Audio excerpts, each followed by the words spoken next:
Hi, everyone. Thanks for tuning in to Juris Dictum. I'm Katie Enright here with Carissa Murphy, and this is part 2 of our interview with Associate Dean Wesley Oliver. We know that you just recently finished writing a book, so would you mind telling us a little bit about that? So the book basically argues that much of investigatory criminal procedure, the search and seizure, regulation of interrogations, the regulation of eyewitness identifications, all of these things can be explained through the lens of prohibition. That in the 1920s, because liquor became illegal to distribute, illegal to manufacture, to distribute, illegal to buy and sell, but not illegal to actually have. So there was a wide prohibition on possession of alcohol. And this led to a whole lot of bad police behavior, a lot of corrupt police behavior, where police would be bought off to not conduct searches and seizures. But if they weren't bought off, or if they were honest and just really zealous, that involved a lot of invasions of privacy that society up until the 20s wasn't particularly used to. And then all of a sudden, this wasn't a little vice crime. This wasn't like criminalizing heroin. Most people don't have heroin. But in the 20s, as now, most people were used to having alcohol. The courts started encountering all these cases where the police were very robustly, very zealously breaking into people's houses without any justification and tearing up property. So they began to adopt what we now know as the exclusionary rule.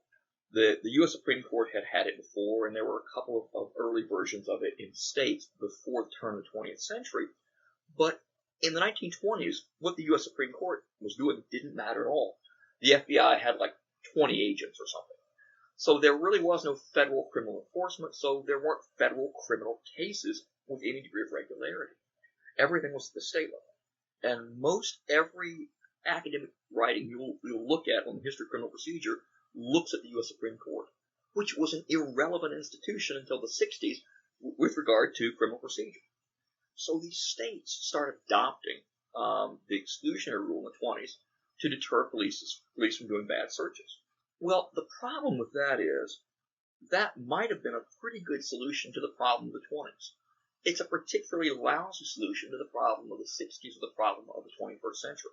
In the 1960s, when the U.S. Supreme Court adopts the exclusionary rule, they did so at a time when physical searches really weren't the major concern. They did so at a time when police brutality, especially against African Americans, but not exclusively by a long shot, was the primary concern with law enforcement. And so the court, in this case called Mapp versus Ohio, adopted a remedy for liquor searches in an effort to regulate cops at a time when police brutality was the biggest deal that we had.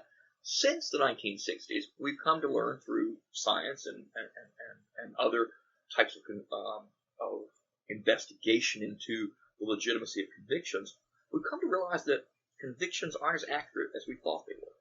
That there's a problem with wrongful conviction because of false identification and because of confessions that aren't accurate. And so now, in a world in which we're coming back to concerns about police brutality like we had in the 60s, and they are largely racially driven again, a world where we've added on to that concerns about misidentification and wrongful confessions, we're still living in a world that's primarily regulated by the exclusionary rule, which regulates the search for physical items that can be used in evidence, reliable physical items. And the backlash to that rule has kept the court and kept legislatures from regulating these other concerns. And so we've got an under-regulation of the things that produce wrongful conviction and the things that can cause a person to die on the street because an officer shoots too soon. So as a result of prohibition, I argue in the book, we have a better sense of when an officer can search your trunk than when he can either shoot you dead or engage in an interrogation practice that will cause you to be wrongfully convicted. Do you know when your book will be available? It's supposed to come out probably early 2017, so early next year. If you could give one tip to the students that are in your classes or will be taking your class, what would that be? Figure out what the other side is. Whether that is a dissent in an opinion, or if you hold a strong view about something, figure out all the merits of the other side. You can't be a great lawyer if you don't know what you're fighting. And you can't understand the rule if you don't know what the rule is not. And you don't know what the limits of the law are if you don't know the criticisms of the current rule. Okay, well, I think that's all that we had. Thank you so much for sitting down with us today. All right, sure. We really appreciate your time. All right. Thank you. Sure. Thank you for tuning in with Juris Dictum. Catch other podcast interviews online at jurismagazine.com.